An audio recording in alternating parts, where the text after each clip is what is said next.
Was that your phone buzzing on the desk? I was going to say. But it's silent. Please tell me, Ginger and Dylan, you did not hear the buzzing. Yes, we can totally hear the buzzing. Of course they did. It's transmitting through the microphones. Yeah. No. It is. That's actually the vibrate function on phones is often louder than the ring, I find. I think Cooper's just trying to stir up trouble today. Especially when you put it in the right place. I don't know. Well, then nobody'd hear it. I'd be so. Shar doesn't leave the house without a Ziploc bag. Don't you worry. Nature's pocket. Wow. It's true. I miss you so much. It's true. And with that,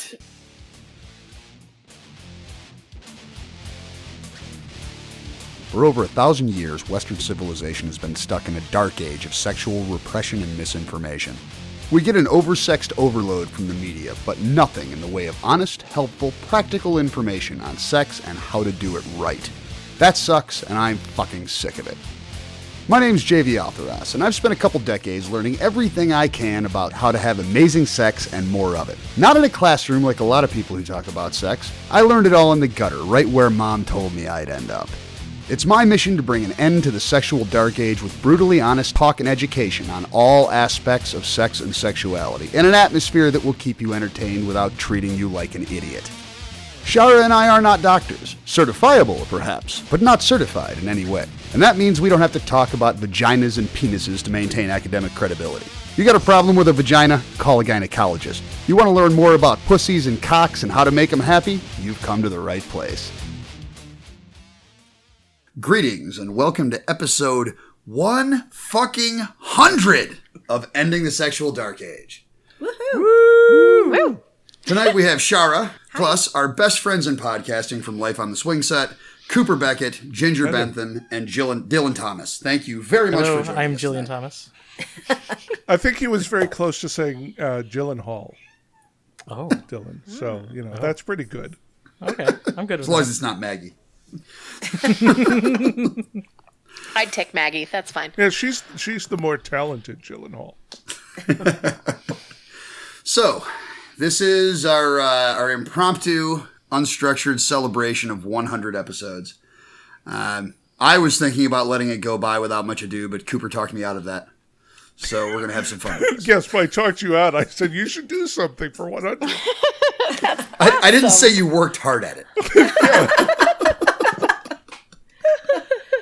I mused, and then you made it happen.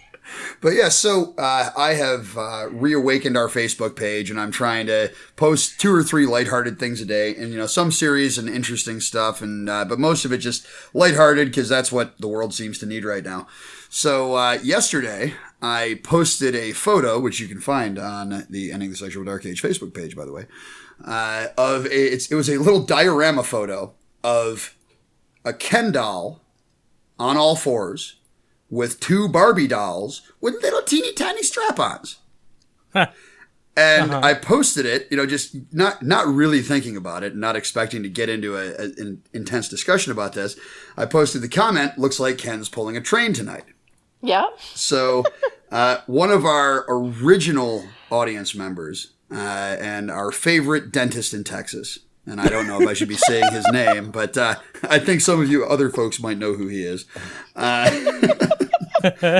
So he scolded me for improper use of the word train because it's just an FMF threesome with a twist. So that then turned into a conversation. Well, then I said... Well, somebody's taking the picture, probably. That's exactly what I said. I said, don't forget about the doll holding the camera. And then he's like, well, that's really more like a reverse gangbang, because doesn't a train require consecutive partners, not multiple concurrent partners? So that's our first topic. That's a good point. I think the idea of the train, yes, is a line of people. But that is also sort of the idea for the gangbang. Right. And then people just sort of migrate to other orifices as they feel compelled. Right. Or they're done waiting in line. Yeah. I mean, in this picture, you do have a Barbie on either side. So right. Someone's about to get spit roasted. But that doesn't preclude multiple Barbies lined up off camera. waiting to fuck Ken's ass here. We have no idea what's out of frame. We have no sufficient evidence. It's Schrodinger's dildo. We have no idea what's out of frame. We are making big assumptions here. I'm still stuck on the phrase migrating to other orifices. That's like just a wordsmith master over there. Sounds like something the Department of Interior should be involved in. Oh boy. I'm going to keep it together. I don't know if I can though. Yeah, I think the main event here has to be Shara's experience prior to boarding the plane, which I know Ginger is aware of, but I think Dylan and Cooper may not be. Yeah. So Shara is sitting, waiting to board her plane to the wedding she went to this weekend. And she might have been flying Delta out of DTW. Oh my God, this is so fucking amazing. And do you want the flight number? Okay. They're sitting at the gate, and everybody's just waiting to board, and the flight crew is hanging around, getting ready to get on the plane, and they're having a conversation, and her daughter says, "I hear JV's voice," and she's like, "What?" And Shara starts listening. Well, why don't you the rest of the story, Shara? It's really yours. Okay, so there is a pilot sitting on my right, and my kids on my left, and I'm just minding my own business and doing, just getting everything ready for the trip. And my daughter said, I hear JV. Only she used his real name, but I'm like, what? And she goes, just listen, I hear him. And so, Ginger, just so you know, the first thing I thought about was when I could hear you in the airport and you heard JV in the airport. Yes. That's where I immediately went, right? Right. So I'm like, maybe he decided to surprise me, but I doubt it because we're really busy at work. But so I start like listening and looking around and I don't see him anywhere. I didn't stand up, but I could clearly hear him. And then the scary part was I heard myself. The pilot next to me is listening to Ending the Sexual Dark Age. Wow. I had to listen to some of the conversation, but he was listening to one of our more recent episodes that we had recorded, so I knew what was going to be the next sentence. So I'm like listening, and sure enough, he's listening to Ending the Sexual Dark Age, and I go, do I say something? And I said to my daughter, oh, look, it looks like they're getting ready to board the plane. And so, sure enough, he is our pilot. So he gets up and he goes on our plane, because they're always first. And I'm like, oh my God. And so I'm like, do I say something?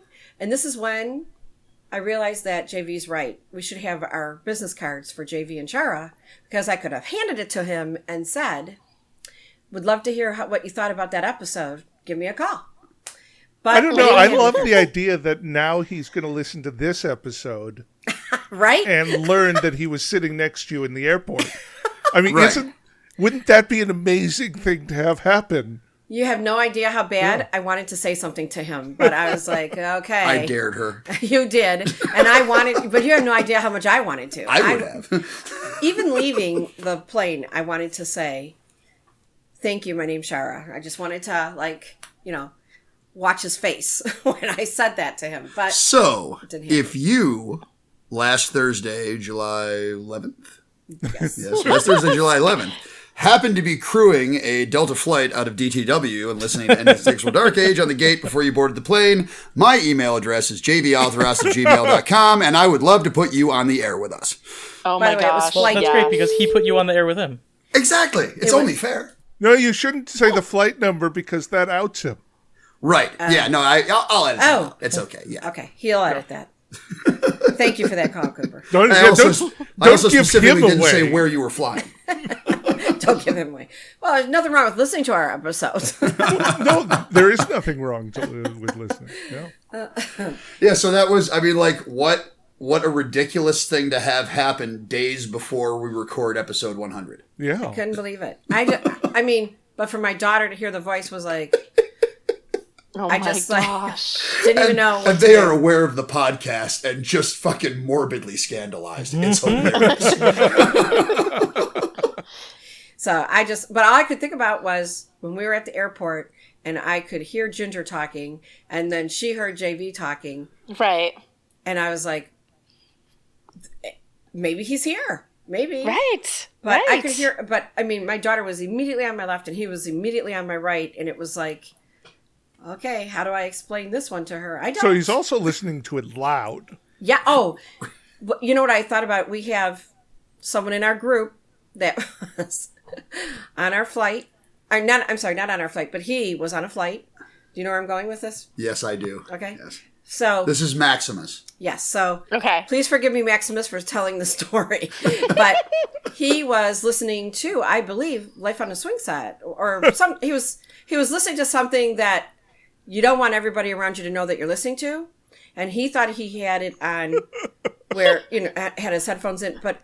Correct me if I'm wrong. His headphones, he had it on speaker or something. Yeah, like the headphone, like the cord pulled out of the headphone jack and it went to full volume mid-flight. Yeah, I've had that happen. So he didn't know what to do. And I'm like, oh, that's funny. But yes, I And it never fails that it's not like a keeping your open relationship loving. It's usually like the anal gangbang episode that happens. Exactly. You know what I mean? It's like I really hope that it was like when you were talking about lactation. I thought that would have gone really well. Triple anal for beginners. That's what AAA stands for, right? Yes. Oh God! But I was like, I should invite him. Always ask before anal. I should say, are you going to come to Desire? But, I probably could have done if we can get him on the show, we can ask him that. So, Shara, your outreach is one pilot at a time. Well, then on the way back, okay. I co-sign. Keep it up, Shara. Pilots are hot. On the way back, the flight attendant, she was very, okay, so I love women with long legs, and she had these beautiful long legs. Her hair was up. Very pretty face, but also very friendly, so she had the whole package. And I couldn't help myself. I had to take a picture to send it to JV because she was hot. That was nice. That was nice scenery. Thank you. I know it was very great for me because, when you sit in first class, you get all that attention. Absolutely. Even if it is only an hour and a half flight. So it was like I took a picture of her front and when she was walking away, a picture of her back. Okay, so maybe more lower part than the higher part. Wow. Yeah, so I had 2 great flights. It was great. So. Well, lovely. Yeah, it was great. So I am going to do something in the name of commemorating episode 100 that I full well know I may regret, and I'm going to do it anyway. You're going to put Cooper as the host? Oh! No, I am going to ask the 3 of you what your most ridiculous memories of each of us are. Oh, wow. Okay, so first, I don't think you can count the xylophone at all because he's holding it in his hand. So, see? So, I don't think you should count that one. Episode 100, Return of the Xylophone. Haven't used it much lately. No, I know. I'm That's okay. So excited. Wow. Well, JV, I think I don't have any ridiculous memories of you. I think my favorite is of you basically holding court in my living room with your floggers. That was a great night. I feel like, and we have photographic evidence of the ridiculousness of that beating there. So that's my favorite memory. She was very happy. She was very happy. Yeah, yes. So that was fun. And people, I still have that photo queued up on my phone because every time I pull it out, almost every time somebody looks at the toy and says, "Does this hurt?" Oh well. Let me show you some pictures. We could right do down this. And hear it too. And also, let's not forget that Ophelia really did a great night. Did a good job that night too. I was very happy. I mean, she wasn't just taking care of me; she was also taking care of the nice submissive on the table. Mm-hmm. So yes, that was quite an excellent performance on her part that night. Mm-hmm. So that's probably my second favorite moment with Cooper. My first was when we arrived at Desire for the first time, and his ass was in my face with these beautiful socks. I mean, it happens. I know. It was my favorite. Truly I beautiful. can clearly picture that each and every time. I actually mean that, Cooper, because a lot of people have commented on how fucking awesome it was to see you like that. And it's a cherished moment of many, many people at Desire. I like to think that it is in service of giving them permission to dress and look however they'd like during the week. That's my reasoning behind my ridiculous flamboyant welcome costume. Even if they want to dress and look like JV. Well, I mean, JV looks great. I don't know why they wouldn't want to dress and look like JV. So, also at the airport this weekend, on my way back. Did you find other people listening to the podcast? Actually, this gentleman that had a robe on, but you had to see the robe. Okay, he was wearing a robe. At the airport? But Cooper, guess who I thought of? Me? Yes, because the robe was very flashy and it was, my multicolored robes. This one was like had sequiny. It was more white, but because it had the sequence that had a little bit of color, it kind of like changed a little bit. You would have loved it, and I wanted to go over and ask the guy if I could, find out how much he wanted for it because I have someone that would like that, and it would have gone great. It would have gone great with the pearl necklace of yours that I have still. I forgot about that. Did you really just fucking say that on our show? I did. It's the 100th episode. Of course I did. That was amazing. If Cooper was giving you a pearl necklace, I don't object, but I should have been there to watch. Did you keep it? Do you keep it in a jar on the shelf, Shara? Like, wow. He knows what I'm talking about. Don't you, Cooper? I liked going in the direction JV went. I thought that was more amusing as far as I'm concerned. Of course you would. But yeah, Cooper, actually, they walking into Desire, And this was your first year there. Yes. This was our first time there. We had not met any of you in person at this point. Correct. Never saw your face. And, right. Shara had, I had never, previous to our first Desire trip with you, I had never been to like a nude resort. Certainly I had, partied naked with many friends and in large groups over the years, but it was a new experience for me because it was my first all-inclusive resort. It was my first nude resort. And Shara was a little apprehensive, as we have talked about, many times over the years. But, it's kind of, so my thoughts walking into Desire were just open-minded, but, trying to be a blank slate and not sure what kind of party it was going to be. And then I walk out in the lobby and I see you on stage and I'm like, oh, these are our people. It's that kind of party. That kind of party. I like to make that clear very quickly.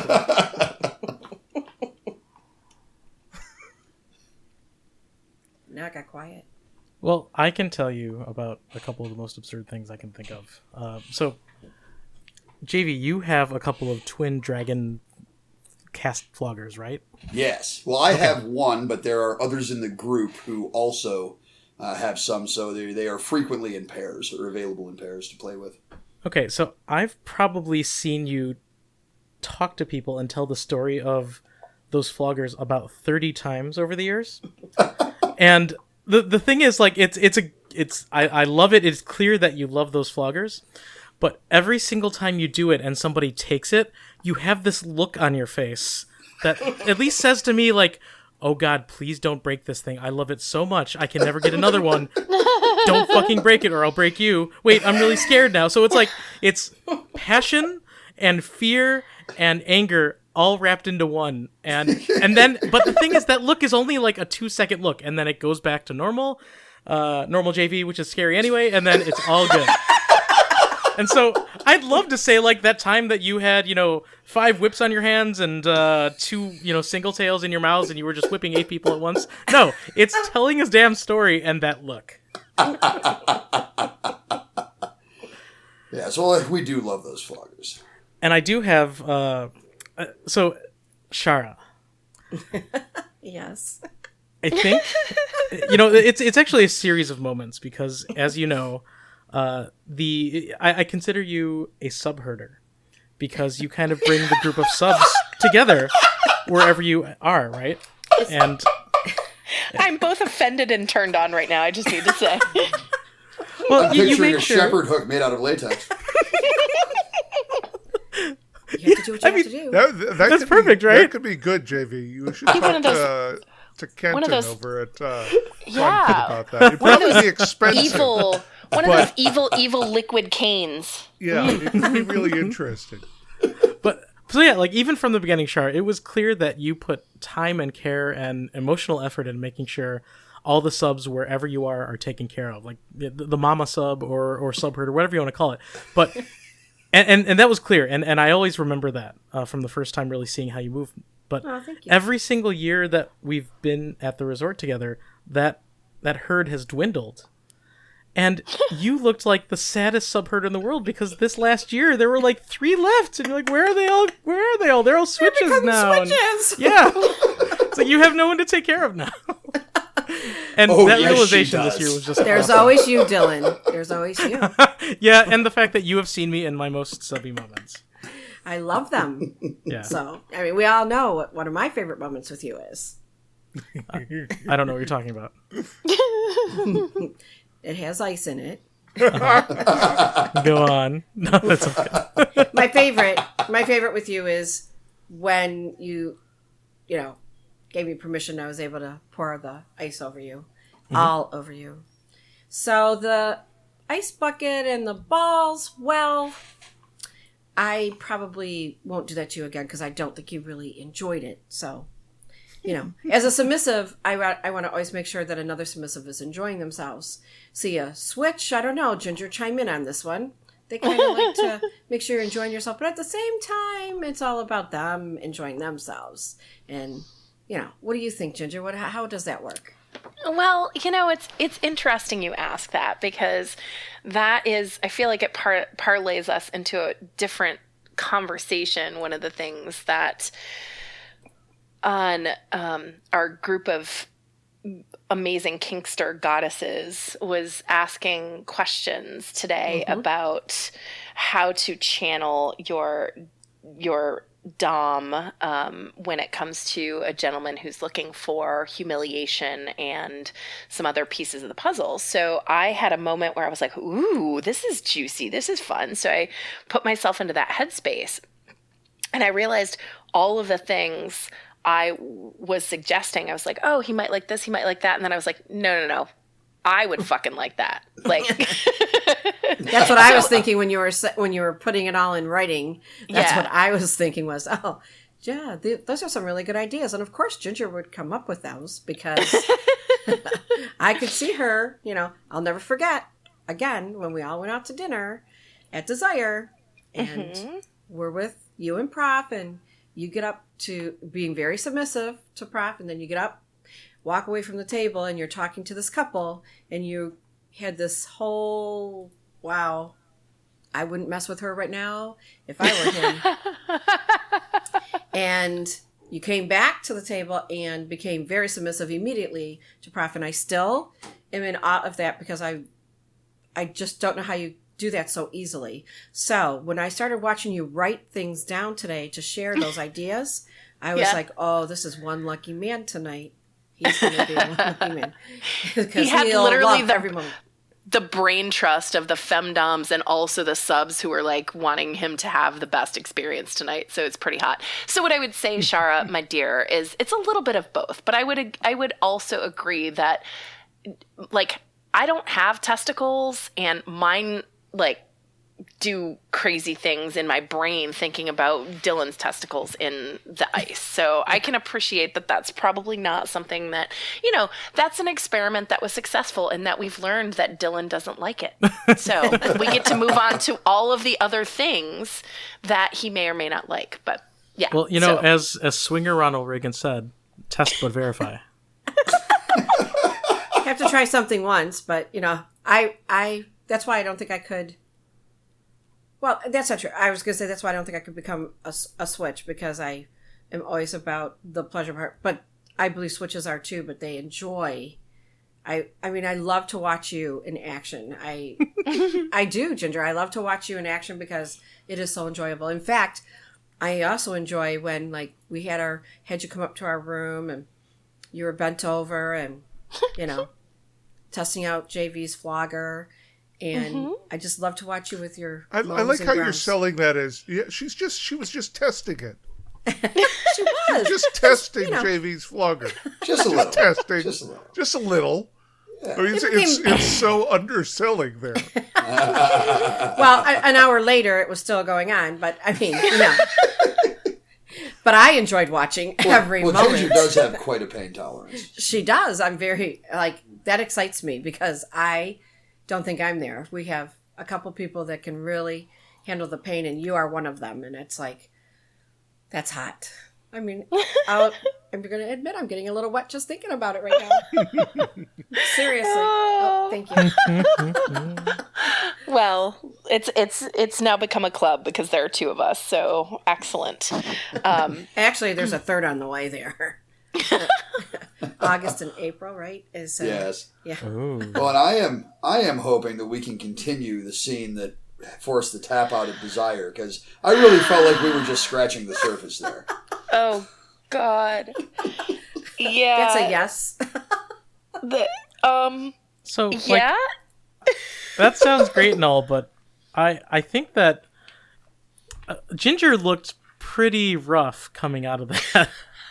And I can't even imagine what Ginger would look like if the full experience were to have been had. And the thing is, like, even coming out of that, like, Ginger was just radiating, this I don't even know what to call it, but this kind of energy that was both, you've been through some shit, and it was exactly what you wanted. But I have no idea what it would look like if it was more intense and deeper than that. So, Well, That's interesting. Wow, words are hard sometimes. My hair is pulled back, by the way, right now, so there's no risk of. I was gonna say No that happens hair? when you're choking on your own hair, right? Right. Yeah, no, right. we'll make sure that's a maintenance item that we'll make sure of in the future. So, Yes, indeed. It's been logged in the record. yeah. Tables need to keep their hair back. So I would say in the round robin version of this memory ridiculousness of, ridiculousness, all of the stories. I mean, I love, obviously, our storytelling. It's kind of amazing to consider how much life all of us pack in together when we see each other, because we don't see each other a lot. And so when we do, it's there's a lot of stories that happen, I guess is what I'm trying to say. So with that being said, I think about the story in terms of you, Shara, with when we you and JV hosted the first Champagne and Floggers. And everything was so beautifully set up in the room. And it was really, wasn't that our first foray on the trip together? It really into, was, yes. Like structured kink time. And so I just remember getting there because I got there early. It helped me remember. I got there early and I was like, ooh, look at all of these things. And holy fuck, you have a setup that was just unreal. And I was like, are you kidding me right now? The hostess with the mostest over here. And we were getting all excited. And I remember having the conversation, like, we're not sure who's going to show up. We're like, oh, it could be, I wonder if anyone's coming. Exactly. And if not, we'll be okay, the four of us. This will be fine. Yeah. But sure enough, people just kept showing up and showing up and showing up and showing up. And then it was literally sitting room only. People were sitting in the fucking hot tub in the room that was empty. Like, it was wild. And I just remember, Shara, you were just so in your element with like caretaking everyone and making sure everyone was heard. And it was just a really awesome memory. And the reason I recount that was because, and we were also sharing the balcony, so that was like super fucking fun too. And there's so many stories there. There are indeed. But what I loved about that is I felt like it was like the first time that we like were working together, even though I was doing very little there, that we were working together. And it was really the seed for Dungeon Night. That's just fucking brilliant and amazing. It really was. And awesome. Yeah. It really was. And we pushed it a little farther every time. But yeah, I want to say that you did help me, whether you realize it or not, ahead of time by, cheese plate. Yes. Plate. And, that the cheese plate, well, some people, the whole breath thing with just a cheese plate. So you made me think, okay, I better do fruit too. So, right. So it was because of you that I had that arrangement set up like that. So I just want to say thank you, because had you not said that to me, you were giving me advice. You just let me think what exactly I wanted to do, but you were just saying, have some food there, some crackers, and the thing is cheese plate, sometimes the broth thing, and so I was like, okay, fruit. So So gotta have a palate cleanser. So everyone was kissing with strawberry flavored breath after when things got sort of saucy and spicy afterwards. So yes. And JV, I how can I not talk about that what's the word I'm looking for? That scene that is yet to be finished, because I am all in. And we've told the story over and over again, but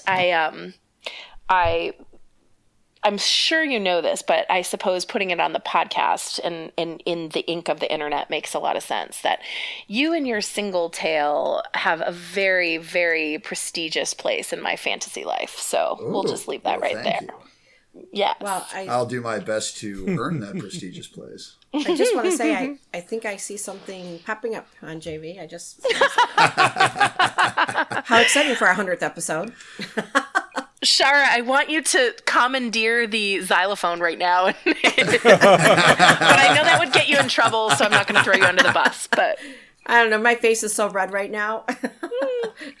So I interrupted you, JV. I'm sorry. I'm just saying, I have for the last several days, and this is, actually probably for the last couple of weeks, I've been recording, as you all know, or not recording, but editing down and releasing the stuff that we recorded at various times while we weren't really releasing episodes during the hiatus. And so I've been thinking about all this stuff. I've been doing nothing but editing and releasing Desire episodes for the last couple of months. And I'm not quite there yet, Jim, but I've just about got figured out what I need to do in order to be able to choke you while also hitting you with the single tail. If you could see his face right now, I'm like, just about. I figure I got to do it without another person, because that would be cheating. Yeah. Wow. I have a question. Lend a hand. Yes. Wow. I have a question for you, JB. Because in my mind's eye, do you use devices that work the same way as a thing that no one should really use, a dog's choke collar? Where if you pull on it, it retracts, but if you let it go, it goes out, so you're not choking? Yes, we call that the garden variety leather belt that Shara is so fond of. Okay, so is in my mind's eye, which does not have a lot of experience with putting this kind of stuff together, would something like that around Ginger's neck, with given a little bit of distance, give you the option of choking her while still getting her with a single tail? Well, it would, but there's a geometry problem, because I've got to have a certain range of motion. And yes, I'm pretty tall, but I'm not 9 feet tall. So, it's got to, I need to really be able to choke her without forcing her to yank to snap her head all the way back, because that's going to hurt her neck and it's going to be uncomfortable. So it's like a geometry. And if I had pulleys, obviously we wouldn't. Yeah, I was about to say that. Yeah, a system of pulleys. We have pulleys. Wait, suspension rig with a pulley on it. Yes. It's just what. Yes. Yep. Mm-hmm. Now I need to order some pulleys. I think I need some ice water for him right now. Hey, Ginger, how you doing, sweetie? I'm great, JV. She sounds a little... Suspension rig with a pulley. See, I knew I was almost there, but I just needed a little inspiration. You just needed Dylan. Dylan, you're so helpful. I know that Ginger's going to thank you one day. Oh. That kind of was a thank you. Whoa. Yeah, so let's hear me totally changing the subject so I can make a sentence. And this is a true, genuine question. in honor of the 100th episode, I would love to hear you each share why and how you started podcasting. 9 years ago, podcasting, it was a thing. And so I would love to hear you tell the story of where it came from. I know, JV, you share a lot of that in the intro of the show, but I'd love to hear you tell the story about where it came from and how you got rolling and what it's meant for you over the last 9 years.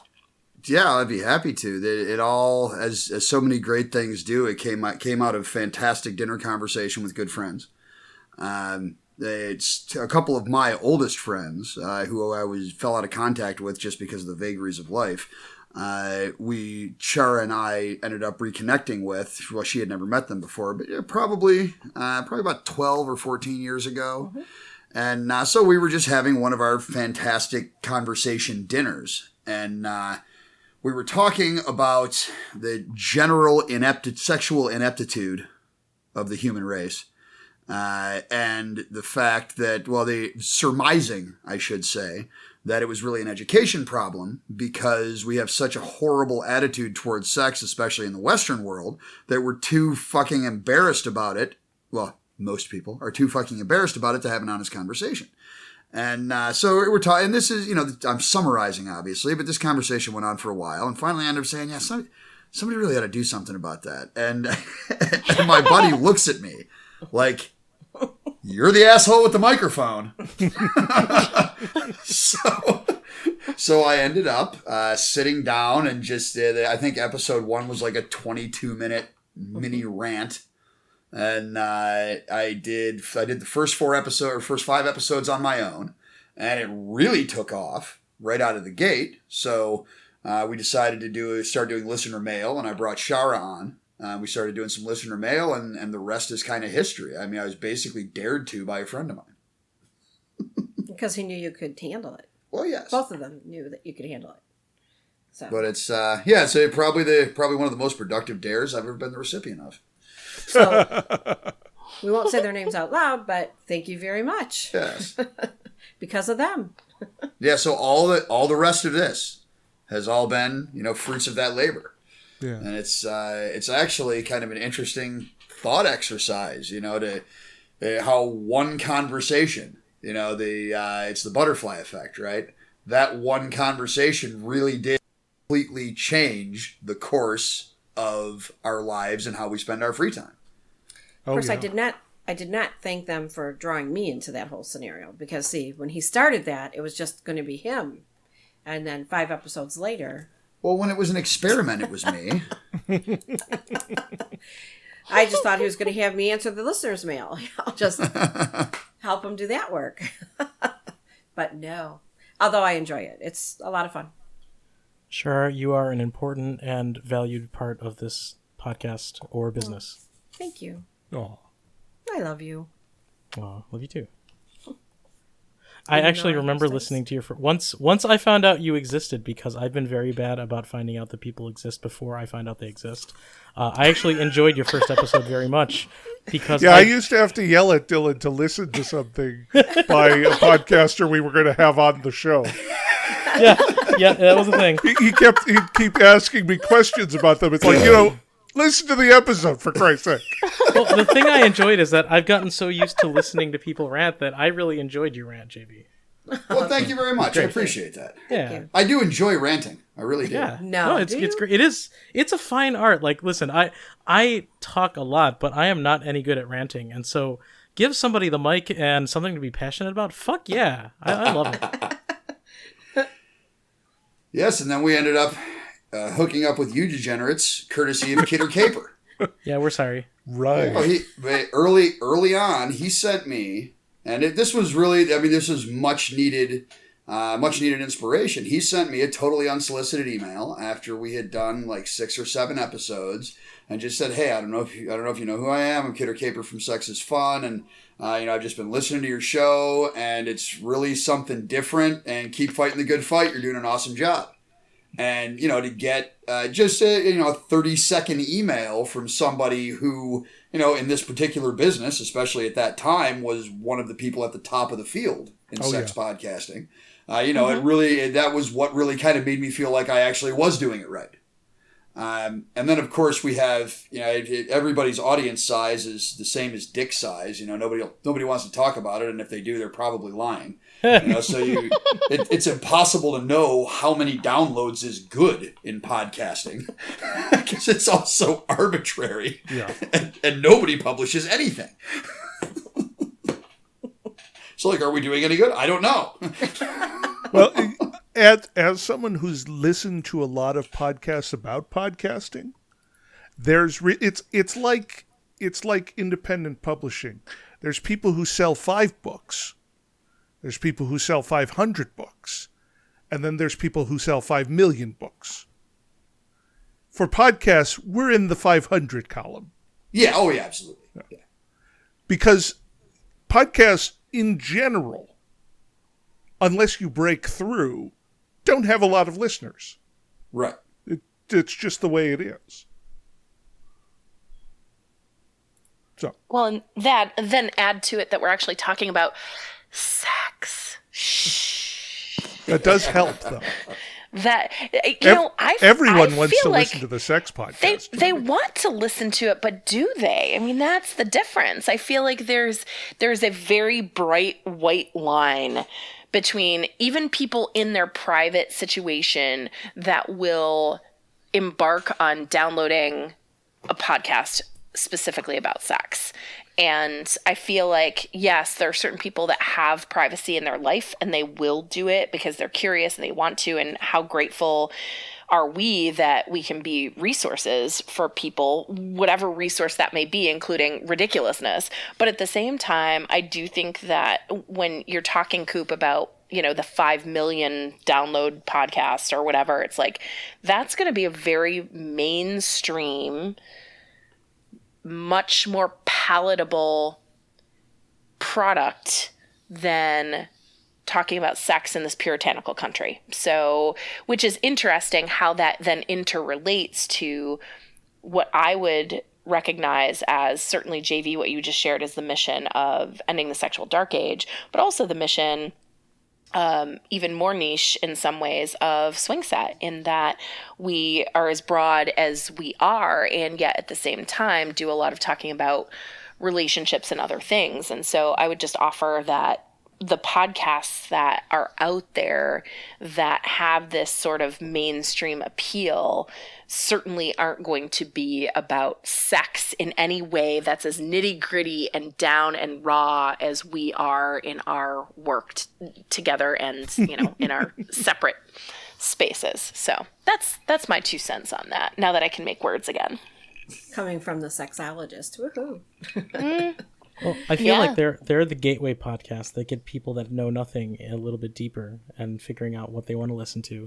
And then there are the podcasts that those podcasts hand people off to that are truly useful. And I've handed a lot of people over to ending the sexual dark age over the years.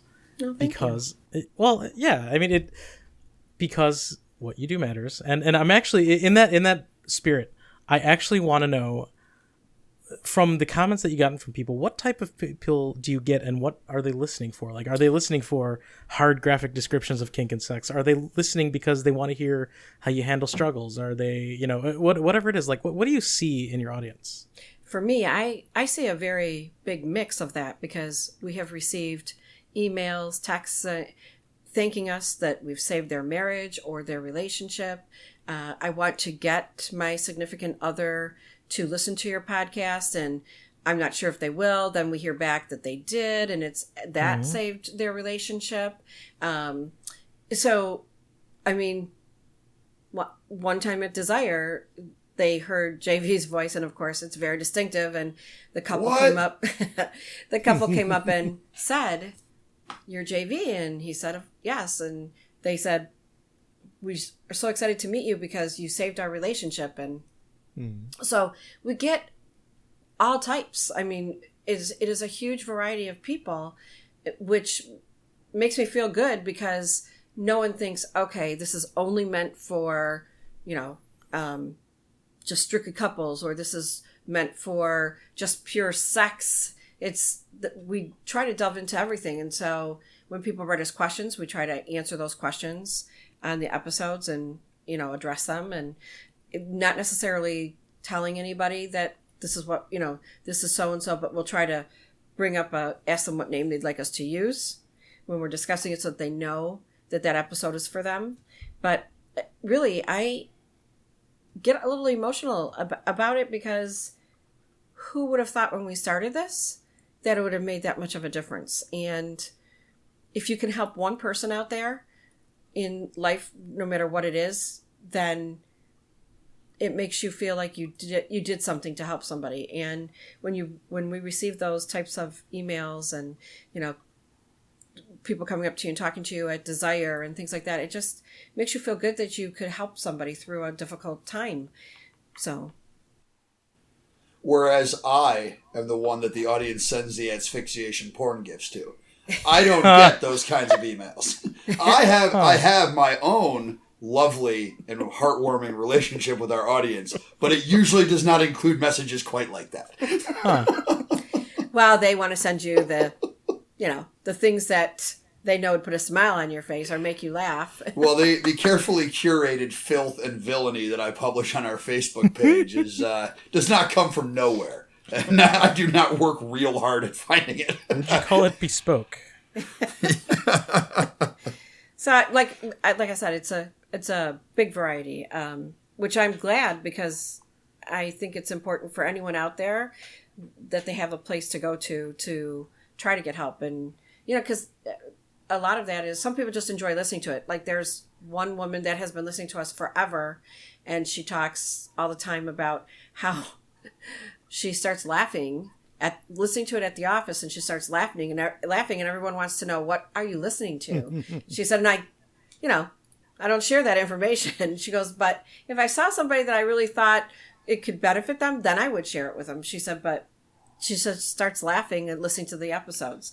So for the most part, I think most of our episodes, we try to put something funny in it. So, have you heard any stories of people listening to your episodes while driving and possibly listening to them a little too loud?